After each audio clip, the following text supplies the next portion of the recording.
भाजप सेनेची लाट नसून ती सुनामी लाट आहे. या लाटेत विरोधक सुफळा साफ होणार असल्यानेच भाजपला विजयी करा, असे आवाहन राज्याचे जलसंधारण मंत्री राम शिंदे यांनी मंद्रुपच्या सभेत केले. दक्षिण सोलापूर तालुक्यातील मंद्रुप येथे भाजप सेना युतीचे उमेदवार डॉ. जयसिद्धेश्वर महास्वामी यांच्या प्रचारार्थ जाहीर सभेत राज्याचे जलसंधारण मंत्री राम शिंदे बोलत होते. यावेळी सहकार मंत्री सुभाष देशमुख, भाजपाचे उमेदवार डॉ. जयसिद्धेश्वर महास्वामी, जिल्हाध्यक्ष शहाजी पवार, भाजप तालुकाध्यक्ष रामप्पा चिवडशेट्टी, पंचायत समितीच्या सभापती सोनाली कडते, उपसभापती संदीप टेळे, सदस्य एम.डी. कमळे, गौरीशंकर मेंढगुंदले उपस्थित होते. जलसंधारण मंत्री शिंदे म्हणाले, भाजपने देशात गोरगरीब जनतेसाठी अनेक योजना आणल्या. 22,000 कोटीची कर्जमाफी राज्य सरकारने शेतकऱ्यांना दिली. तसेच सेनेचे जिल्हा परिषद सदस्य अमर पाटील, मळसिद्ध मुगळे, रमेश नवले, सरपंच कलावती खंदारे, हनुमंत कुलकर्णी, भारत जाधव, श्रीमंत बनगर यांनीही भाषण केले. सूत्रसंचालन यतीन शहा यांनी केले.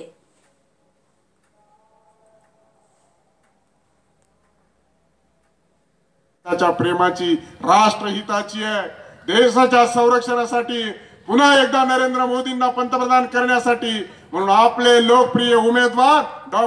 जयसिद्धेश्वर महास्वामीजी महाराज यांच्या कमळ या चिन्हासमोरील बटन आपण दाबायचंय. आपल्या परिवाराला सांगायचंय, नातेवाईकाला सांगायचंय, आपल्या गावकऱ्यांना सांगायचंय. जिथे जिथे ओळख असेल तिथे तिथे लोकांना कमळ या पवित्र चिन्हावरती आपण आपला बहुमोल मतदानाचा अधिकार बजवायचा आहे आणि जय सिद्धेश्वर महाराजांना आपण प्रचंड बहुमताने निवडून द्यायचंय. एवढीच आपल्याला कळकळीची विनंती करतो आणि माझं बोलणं संपवतो.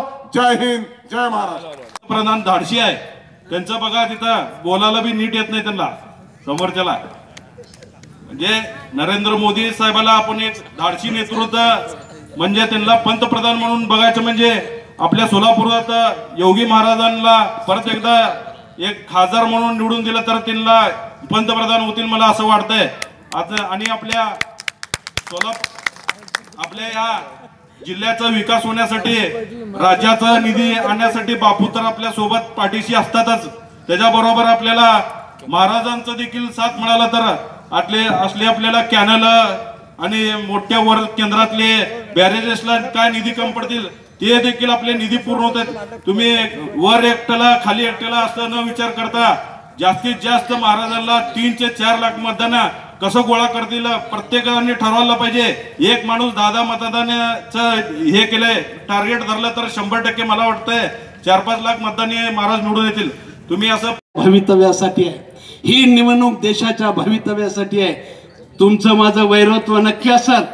मी एखाद्या वेळेस माझ्याकडून तुमच्याकडे अनावधानानं काय बोललो गेलं असेल, माझ्याकडून तुम्ही दुखावलं गेलं असाल, नक्की दुखावलं गेलं असाल, पण मी त्याची दिलगिरी व्यक्त करतो. पण ही निवडणूक ही देशाच्या निवडणुकीसाठी आपण आपले मतभेद विसरू. माझी या मंद्रुपच्या गावकऱ्याला सुद्धा विनंती आहे. जसं आता नवलेंनी सांगितलं, रमेश नवलेंनी सांगितले 2,500 मताचं मताधिक्य देणार.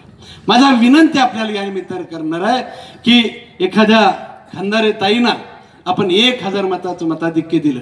3 गट आहेत, छोटे छोटे उमेदवार सुद्धा उभा राहिले. या सगळ्यांना माझी विनंती आहे खंदारे ताई सुद्धा आपल्यापर्यंत येतील. आमचे आपले सगळे भारतीय जनता पक्षाचे कार्यकर्ते येतील. सर्व मतभेद विसरू आपण आणि या तालुक्यानं उच्चांक आपण करून देऊ की आम्ही सगळे मतभेद विसरले. सुभाष देशमुखवरती असलेला राग आम्ही पुढं काढू.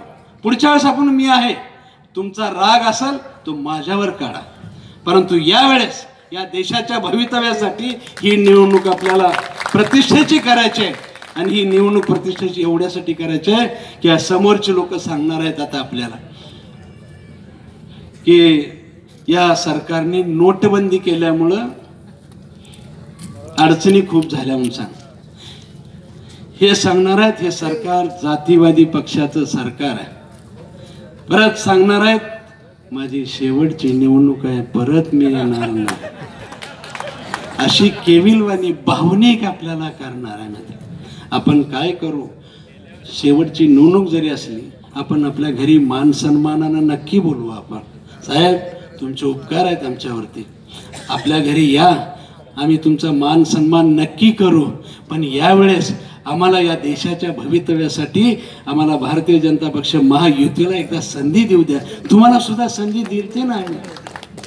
त्याच्या उपकाराची फेड म्हणून आमच्या घरी येऊन चटणी भाकरी खाऊन घालू, आपला पाहुणचार चांगला करू आपण त्यांचा, काय चिंता नाही. बरोबर ना?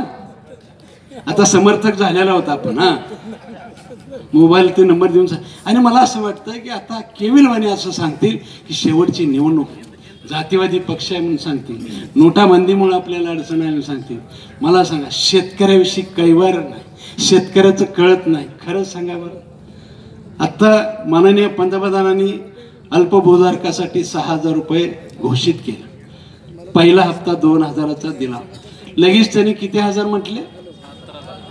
फक्त 72,000 रुपये, फक्त 72,000. मला एक सांगा, 72,000 रुपये प्रति शेतकऱ्याला द्यायचं म्हटलं तर अल्पभूधारक फक्त 12 कोटी आहेत. अल्पभूधारक म्हणजे 5 एकराच्या आतले या देशात 12 कोटी आहेत. मला गणित कळणार नाही, परंतु आता मोदी